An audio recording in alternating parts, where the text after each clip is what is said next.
پاکستان، جہاں پہاڑوں کی چوٹیاں آسمانوں کو چھوتی ہیں اور ہر وادی میں تاریخ کی گونج سنائی دیتی ہے۔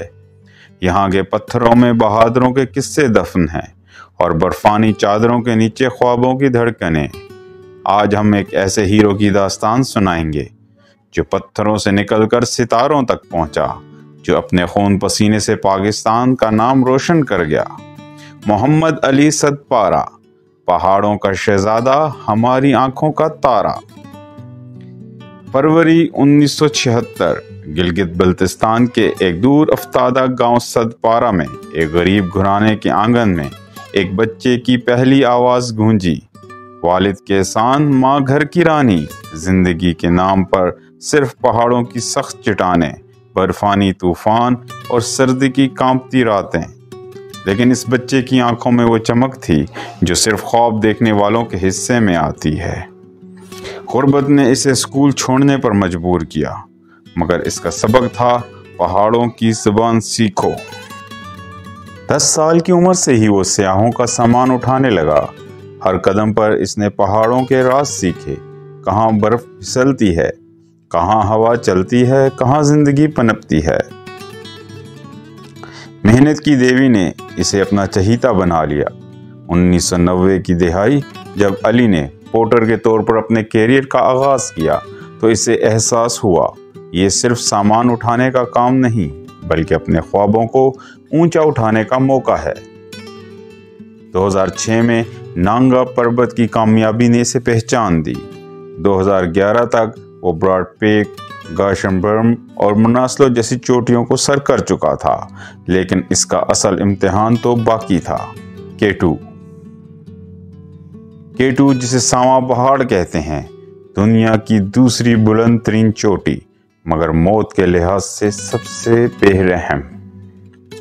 2021 کی سردیوں میں علی نے تاریخ رقم کرنے کا فیصلہ کیا، بغیر آکسیجن کے K2 کو فتح کرنا۔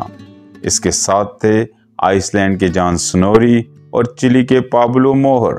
تینوں نے وعدہ کیا، ہم یا تو چوٹی پر جائیں گے یا پھر۔ 5 فروری 2021، ٹیم کا آخری پیغام، ہم چوٹی کے قریب ہیں۔ پھر خاموشی، پورے پاکستان کی سانسیں ٹھہر گئیں، دعائیں، آنسو اور ایک سوال، کیا علی واپس آئے گا؟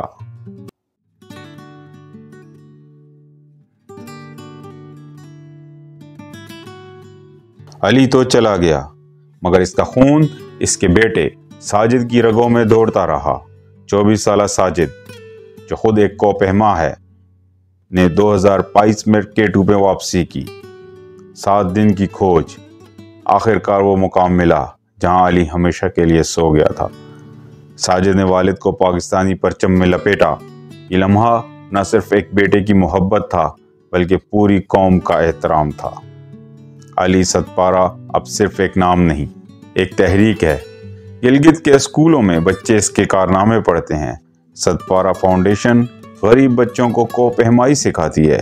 علی نے ثابت کیا، امیر ہونا ضروری نہیں، ہمت ہو تو پہاڑ بھی جھک جاتے ہیں۔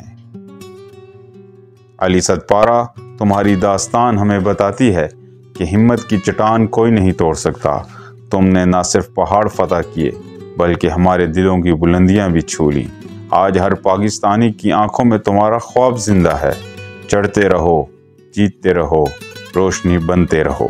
سلام ہمارے شہزادے، سلام ہمارے ہیرو، سلام محمد علی صدپارہ۔